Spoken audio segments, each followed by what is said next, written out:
বাংলাদেশ পৃথিবীতে একটি মাত্র দেশ, যে দেশে জন্মগ্রহণ না করলে আপনি অনেক কিছু বুঝতেন না, অনেক কিছু জানতেন না। চিন্তা করুন একটিবার। আমি কাউকে ছোট করার জন্য আজকে এই ভিডিওটি বানাইনি।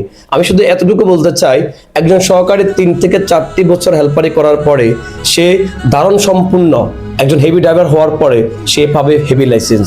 কিন্তু বিএডটি যখন সে যায়, লিখিত পরীক্ষা, মৌখিক পরীক্ষা, প্র্যাকটিক্যাল পরীক্ষা, সকল পরীক্ষায় উত্তীর্ণ হওয়ার পরেও সে ড্রাইভারটাকে হাতে ধরিয়ে দেওয়া হয় লাইট লাইসেন্স।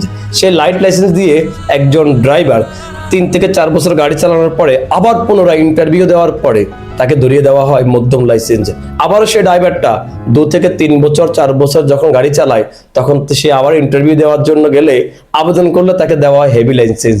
আর সে হেভি লাইসেন্সের জন্য একজন ড্রাইভার কত যে পরিশ্রম, কত যে অপেক্ষা করতে হয়, যারা লাইসেন্স বানিয়েছে তারা জানে। কিন্তু দুঃখের বিষয়, ইতিমধ্যে কিছু পিঙ্ক কালারের বাস বের হয়েছে, যে বাসগুলোর মহিলা যে ড্রাইভারিগুলো তারা বলতেছে তাদের নাকি হেভি লাইসেন্স। এবং আরো একটি ইন্টারভিউ দেখেছি আমি, সেখানে তারা বলেছে 1 মাস 14 দিনে তারা নাকি প্রশিক্ষণ দেওয়ার পরে এই হেভি লাইসেন্স পেয়েছে।